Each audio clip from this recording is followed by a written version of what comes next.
Hello and welcome to HanaMate.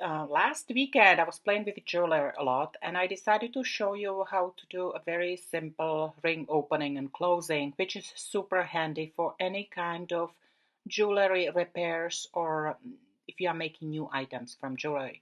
So these little tools are amazing. The right one is the real jewelry pliers, the left one is just regular type.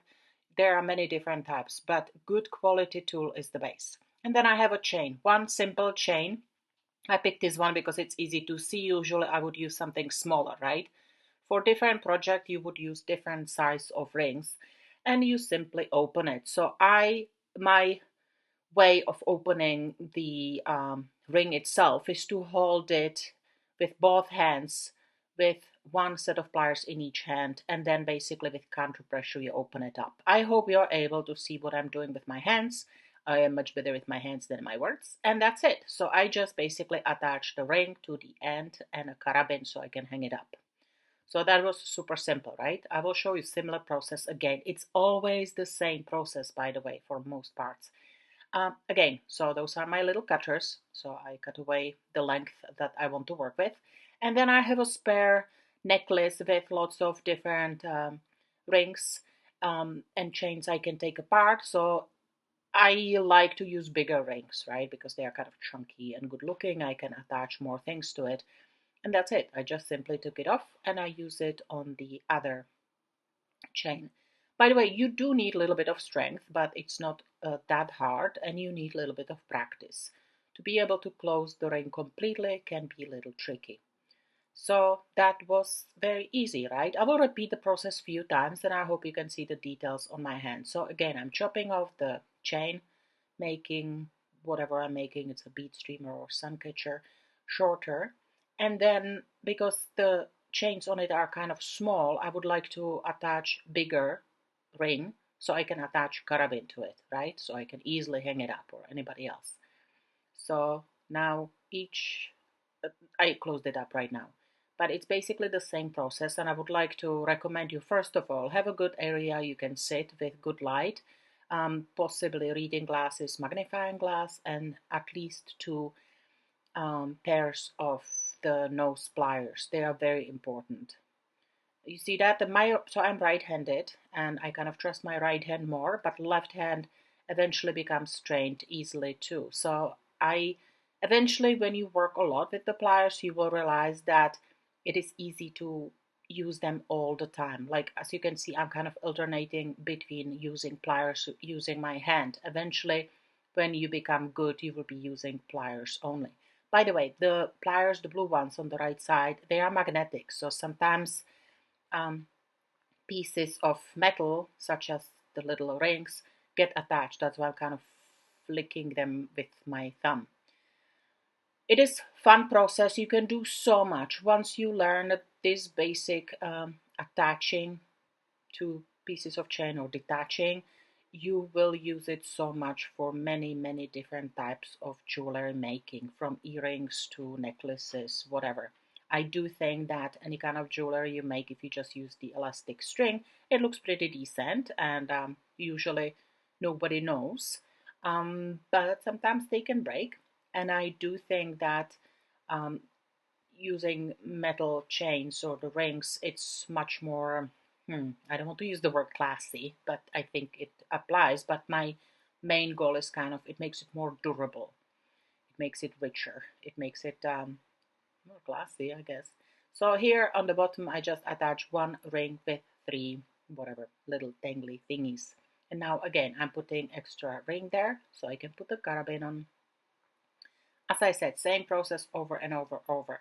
If you ever tried basic jewelry making, you will realize that's what you are doing, right? You are playing with usually one hook and then a special other thingies.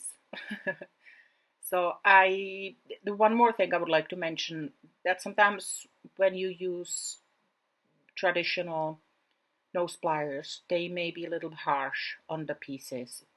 They may kind of scratch off the surface of the metal rings. You see how much more faster I am? I didn't do jewelry for a while, and now just when you sit down and work on it for a few hours, I eventually am much more handy. skilled. So I'm doing the same thing. I'm basically taking off the metal flat pieces with a ring. Then I'm taking off one larger ring and I will put the 3 smaller rings on it. But every one of those rings usually needs to be opened up and closed, right? So it's super, super, super simple and you can have so much fun. Right now I'm making little sun catchers or bead streamers. They are tons of fun. I made other videos and I hope somebody will get inspired and you can eventually play by yourself.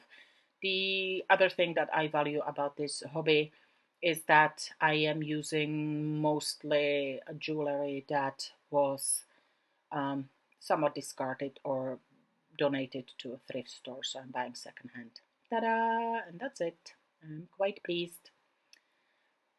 So I will show you one more thing. So this is a necklace that I purchased in whatever thrift store, and as a fancy attachment, it had this ribbon. However, by the way, it felt pretty good. Like it's nice and soft around your neck, but it always felt like some bugs are eating me because the ends were moving. So I took it off because I didn't like it, and the necklace is long enough that I know that I can just attach typical jewelry closure on it. And I just want to show you how basically I bought this for, I don't know, maybe $2. I didn't like the look, but I think by improving it, it is much more convenient. Super simple, just 2 rings. So all I need is a little clasp. The clasp usually has got another little ring on it, or I attached it.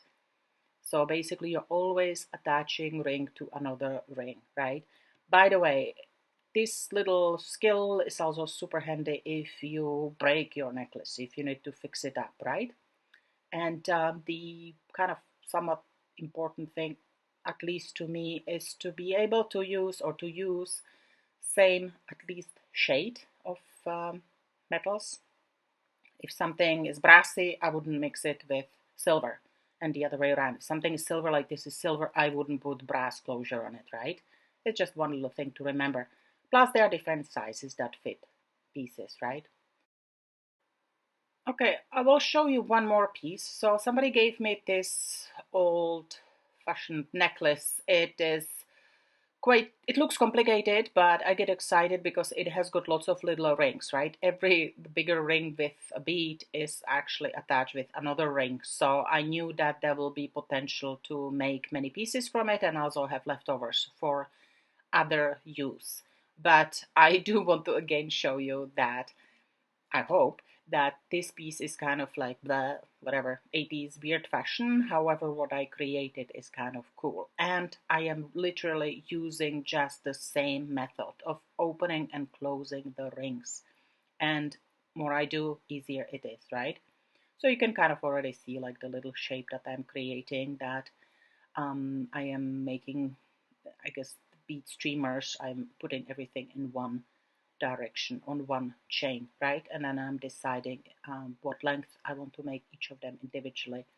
But again, I know I already mentioned it like 50 times, and if you saw my other videos, you know that I love recycling and upcycling. I find incredible pride and satisfaction in basically using something that already had previous life. I don't think I'm necessarily saving it from a dump because other people could use it, but it is a nice idea also from kind of environmental perspective, rather than rushing to store and buying new, using something that had previous life and can be used for something else.